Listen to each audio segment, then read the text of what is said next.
ভাই ভাল লাগছে, আমার কাছে আসলেই ভাল লাগছে যে একজন নারী হয়ে তিনি যে সাহসটা দেখাইছেন। এর আগে ডোনাল্ড ট্রাম্পের মুখোমুখি বা তার বিরুদ্ধে এত বড় শক্ত কথা কোন দেশের কোন মন্ত্রী কোন রাষ্ট্রপ্রধান বলতে পারে নাই। এই যে সাহসটা, যে পরে কথা আগে ডাইরেক্ট বললি। আসসালামু আলাইকুম, সবাই কেমন আছেন? আশা করি ভালো আছেন। আপনারা সবাই ভিডিওর শুরুতে ভিডিওর কিছু অংশ বিশেষ দেখে বুঝতে পেরেছেন ভিডিওটা কতটা গুরুত্বপূর্ণ। তাই আর বেশি কথা না বাড়িয়ে চলুন আমরা মূল আলোচনায় চলে যাচ্ছি। তার আগে সবাইকে রিকোয়েস্ট করব, যারা আমাদের চ্যানেলে নতুন আছেন প্লিজ সবাই সাবস্ক্রাইব করে সাথে থাকুন। চলুন ভিডিওটা দেখি। ভাই ভাল লাগছে, আমার কাছে আসলেই ভাল লাগছে যে একজন নারী হয়ে তিনি যে সাহসটা দেখাইছেন। এর আগে ডোনাল্ড ট্রাম্পের মুখোমুখি বা তার বিরুদ্ধে এত বড় শক্ত কথা কোন দেশের কোন মন্ত্রী কোন রাষ্ট্রপ্রধান বলতে পারে নাই। এই যে সাহসটা, যে পরে কথা আগে ডাইরেক্ট বললি। আমেরিকার প্রেসিডেন্টরে বলতেছে যে পরে কথা আগে বললি। এখন এই কথাটা বলার জন্য ব্যাকআপ কে দিল? চীন, রাশিয়া, অন্য কোন দেশ, ইউরোপীয় ইউনিয়ন? না, এই কথাটা সাহস আসছে যখন তার দেশের জনগণ বলছে আমরা রেডি আছি মরার জন্য এবং মারার জন্য। রাষ্ট্রটাকে ডেনমার্ক, ইউরোপীয় ইউনিয়নের কিন্তু কানেক্টেড একটা দেশ, অর্থনৈতিকভাবে যথেষ্ট সমৃদ্ধশালী, সুখী শান্ত একটা দেশ। এই দেশটার দিকে নজর পড়ছে ট্রাম্প বাবাজির।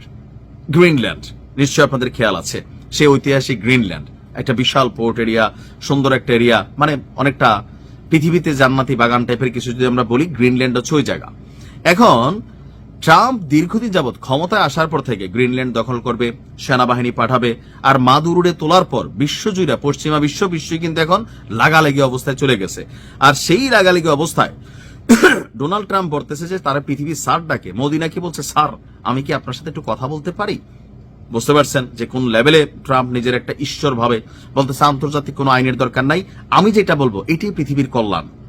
তাহলে কোন লেভেলে, যে দজ্জাল সম্পর্কে শুনতাম একটা ওই লেভেলে চলে গেছে। তবে সবার সাথে এই পাকনামি খাটবে না।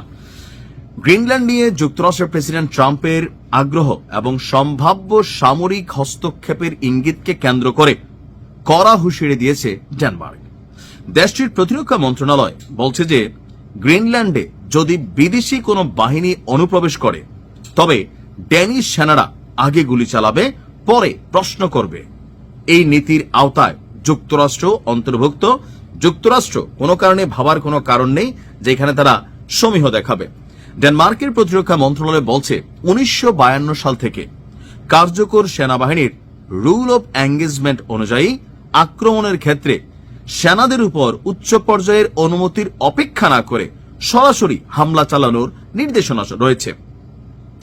ডেনিশ দৈনিক বার্লিংকে এই নির্দেশনার বর্তমান অবস্থা চাইলে মন্ত্রণালয় নিশ্চিত করেছে নিয়মটি এখনো বহাল আছে। অর্থাৎ সোজা বাংলায় যদি বলি যে আপনার উপর আঘাত আসলে আপনি প্রথমে আঘাত প্রতিহত করবেন, তারপরে জিজ্ঞাবেন যে কেন লাঠিটা হাতে লইছিলেন। ধরেন আমি একটা লাঠি লইলাম, আপনি ডাইরেক্ট আগে গুলি করে দিলেন, তারপরে আমি গুলি খাওয়া অবস্থায় পড়ে রয়েছে, আপনি বললেন যে লাঠিটা কেন লইছিলি। প্রশ্নটা পরে। এটা ডেনমার্কের সার্বভৌমত্ব নিরাপত্তায় বিদেশি শক্তিকে মোকাবেলা করার জন্য তাদের রাষ্ট্র এই সিস্টেম রাখছে। জেনারেলের অনুমতি লাগবে না, মেজরের অনুমতি লাগবে না। একজন সিপাহী বা একজন সৈনিক দেশটির যে কোনো পর্যায়ে বহিঃশত্রু দেখলেই সে তাকে ঠুস করে দেওয়ার একটা সুযোগ আছে।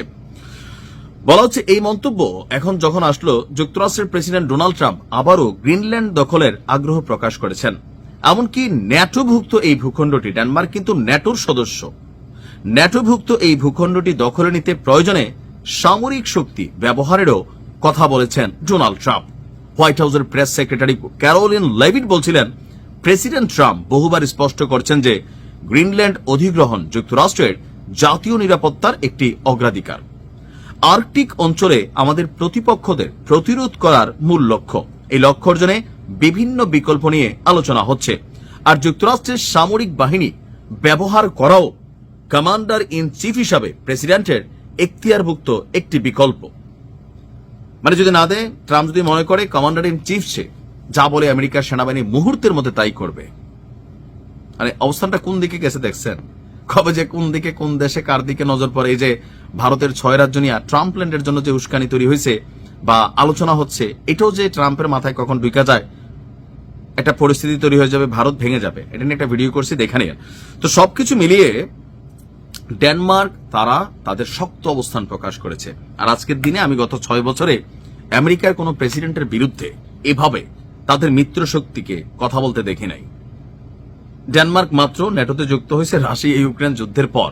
ডেনমার্ক এবং সুইডেন তারা কিন্তু এই ন্যাটোতে কানেক্টেড হয়েছে। সো শক্তির কিছু জায়গা তো তাদের আছেই। এরপর ইউরোপীয় ইউনিয়নের একটা পাওয়ার আছে, প্লাস সুখী শান্তি একটা দেশ।